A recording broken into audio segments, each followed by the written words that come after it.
కొన్ని విషయాల్లో మనకున్న దానిలో శ్రేష్టమైనది ఇవ్వాలి. ఇప్పుడు మనకున్నాం అనుకోండి, ఏమైనా వండుకున్నా, చేసుకున్నా, లేకపోతే ఏమైనా ఉన్నా ముందు ఉన్న దానిలో శ్రేష్టమైనది తీసి వాళ్ళకి పెట్టాలి. అంతేగాని అంతా తినేసి అడుగు పొడుగు ఇచ్చేసేసి, అబ్బో నేను కానీ ఇచ్చాను, నేను కానీ చూసుకున్నా, నా అంతట కాదు అని చెప్పి అలా ఉండకూడదు. ఎందుకంటే ఇచ్చుట ధన్యం అంటే అది శ్రేష్టమైనది ఉండాలి.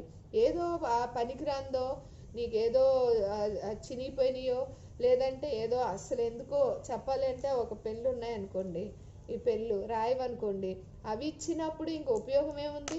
చక్కగా నీకున్న దానిలో కలిగింది మేలైంది ఇచ్చారనుకోండి, అప్పుడు చక్కగా అనిపిస్తుంది. అంతేగాని ఏదో అలా ఇచ్చేసేసేసి మేము కానీ ఇచ్చాం అనుకోవడం కూడా చాలా తప్పండి. అన్ని విషయాల్లో కూడా, ఒకటి రెండు కాదు, మనుషులు చేసేది తక్కువ, చెప్పుకునేది ఎక్కువైపోతుంది.